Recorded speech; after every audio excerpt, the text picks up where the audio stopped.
Mido thuolo mano mar twakodo. Ang'eni kapok atieko chenro ma kama, wamanyo jafwambo marwa e kaunti ma Homa Bay. Kendo waseyudo Ali Abich kapok watieko bado. Koko kamano Newton, wachni mogik watieko chenro dibedang'.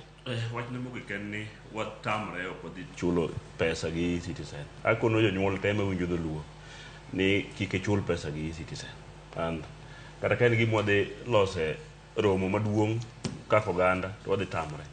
To kendo akwayo ni ng'ama ochung' ne migawo mar somo pogore gi migepe te we tugo kode nikech idwa ni mondo wachok osuru. Wan gi yore mang'eny michokogo osuru, wanyalo choke yore go but not yore mag somo. Wagombo ni uket weche mag somo obed kare e Kenya kama ngima nikech mano e yo mwanyalo dhi go mbele.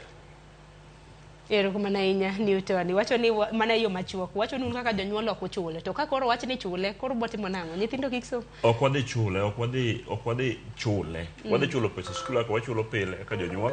Nyaka chieng' sirikal bed piny maluong gimiluongo ni public participation magi kuong gipuonjwa kaka pesa ni dhi tiyo kato gichak ginyiswa example ni migepe mosebed kichule gi eCitizen pesa pok olewo ma ok odhi. To ok wadwa situation ma udhi keto nyithindwa gi jopuonj gi jonyuol ni skunde ibiro wang' nikech nyithindo ok osomo kata ibiro riembgi maonge kuma gidhiye. Nitie gik moko ma sae mong'adowa.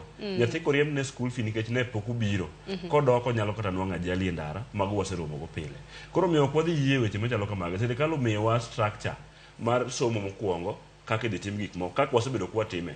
Kana kwa oganda ne wang' ni katek to ok wadhi chule kata tamre to wadhi ure ndara. Erokamano ahinya Newton Ogada jalonyo weche mag somo. Mwalimu Peter Orero, mheshimiwa kapok iloso wadhi ne ir Ali Abich. Ali Abich okinyi ma kawuono nyakor Mgajwang' oluonwa wach mano mar pidho kido mopogore opogore mag ochele e kaunti ma Homa Bay. Ali maling'ling' madinyiswa kaluwore kod romo matimore odiochieng' ma kawuono e kaunti ma Homa Bay debed mane?